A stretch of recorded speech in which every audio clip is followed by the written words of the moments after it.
নমস্কার সবাইকে, সকলকে আরো একবার আমার চ্যানেলে স্বাগত। আশা করি তোমরা সকলেই খুব ভালো আছো, সুস্থ আছো। আমিও অনেক ভালো আছি। তোমাদেরকে কারো এটা মনে হচ্ছে না যে মেয়েটাকে সবসময় ল্যাদ খেতে দেখি সেই সকাল সকাল এরকম সেজে গুজে গেলে ইন্ট্রো দিচ্ছে? আসলে আজকে যাচ্ছি আমি মামা বাড়ি। হঠাৎ করে এরকম মামা বাড়ি যাওয়ার পেছনেও একটা রিজন আছে, যেটা তোমরা একটু পরে জানতে পারবে। যাই হোক, যাওয়ার জন্য সবার ফার্স্টে এখান থেকে নিয়েছিলাম কোল্ড ড্রিঙ্কস, কারণ যা গরম, এই গরমে মিষ্টির থেকে আমার মনে হয় কোল্ড ড্রিঙ্কসটাই বেটার। তো যাই হোক, সবার ফার্স্টে বাবা বাড়িতে এসে এই যে আমার ভাইয়ের সাথে দেখা হয়ে গেছে। তারপরে তো এই যে আরেকজনকেও দেখিয়ে দিলাম। আজকে মেনুতে রয়েছে চিকেন, যেটা রান্না করছে তিতুম। তার মানে বুঝতেই পারছো খাওয়া দাওয়াটা বেশ জমেই হবে। এইদিকে দিদার হাতে পাতে একটু হেল্প করার জন্য মাই রসুন আর পেঁয়াজটা ছাড়িয়ে দিচ্ছিল। আমরা যেহেতু বাড়ি থেকে অনেক সকাল সকাল বেরিয়েছিলাম, যে জন্য ব্রেকফাস্টটাও করা হয়েছিল না, তাই মা বাড়িতে এসে একবারে ব্রেকফাস্টটা কমপ্লিট করে নিই, দেন চলে আসি যেই কাজ করার জন্য এত তাড়াতাড়ি মা বাড়িতে আসা। চলে এসেছিলাম কৃষ্ণনগর খোসলাতে। আর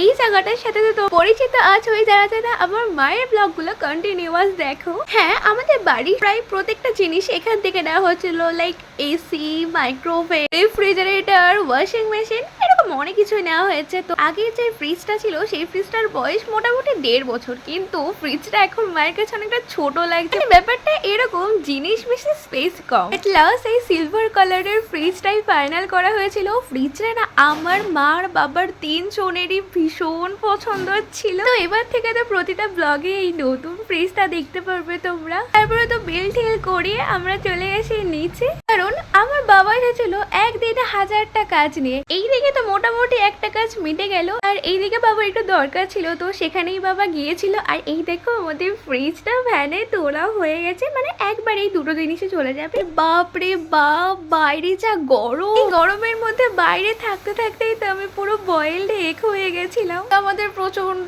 কষ্ট হচ্ছিল রোদের মধ্যে দাঁড়িয়ে থাকতে থাকতে। সেই কারণে এখান থেকে বাবা শুধু বিলটা ধরিয়ে দিয়ে 40% কাজ কমপ্লিট করে আমাদের মা বাড়িতে ছেড়ে দিয়ে আসে, দেন বাবা কাজ সেরে তারপরে আসবে।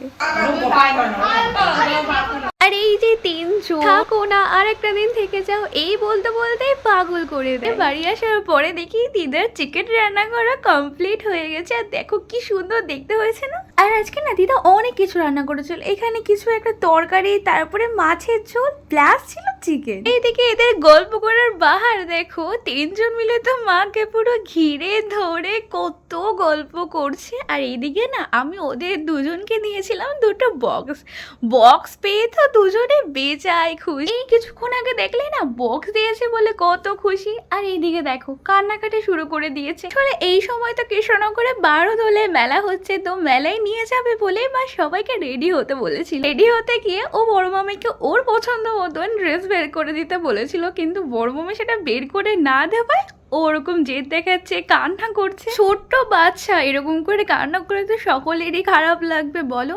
তো যাই হোক, লাস্ট অব্দি অনেক বুঝিয়ে সুঝিয়ে আদর করার পরে এসেছিলাম। দিয়ে দেখো ওর কাণ্ড। ও প্রথমে বুঝতে পারিনি যে আমি ওর লুকিয়ে লুকিয়ে ভিডিও করছি। এখানে মেলা হয় না, সেই জায়গাটা আমার মা বাড়ি খুব একটা দূর না, সেই জন্য তো পায়ে হেঁটেই চলে এসেছিলাম। আর দেখো এখানে কিরকম রাস্তা, তারপরে তো নিচে জল। আর এদিকে দেখো কাঠের যে ব্রিজটা করেছে, সেই ব্রিজটাও নড়বড়। আমাদের মতন মানুষের অসুবিধা না হলেও দিদুনদের মতন মানুষের একটু অসুবিধা হবে। এরপরে তো ঢুকে পড়েছে একদম মেলায়।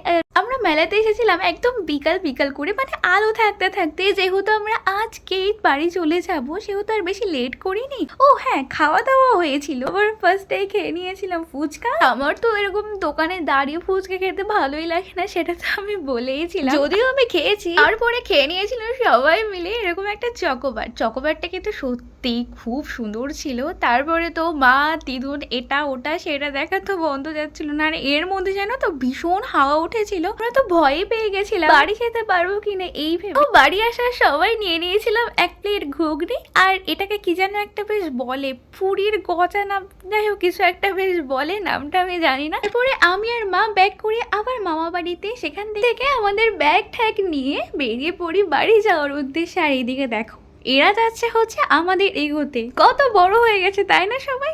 আর আর আমাকে না আমার 3টে ভাই ভীষণ ভালোবাসে জানো তো। আমি চলে আসার সময় ওদের প্রচুর মন খারাপ হয়। বাড়ি আসার সময় নিয়ে নিয়েছিলাম 1 প্লেট বিরিয়ানি, যেটা আমাকে মা দিয়েছে। পরে বাড়ি আসার পরে দেখি ফ্রিজটাকে ওই জায়গাটাতে রাখার পরে খুব সুন্দর লাগছে দেখতে। তোমরা একটু কমেন্টে জানিও তো, আগের ফ্রিজটাও তো তোমরা দেখেছো অনেক ব্লগেই। এই নতুন ফ্রিজটা কেমন লাগছে। আমার প্রচুর খিদে পেয়ে গেছে, যেই কারণে আমি মাকে বললাম আমি আর থাকতে পারছি না, তুমি আমাকে জলদি খেতে দিয়ে দাও।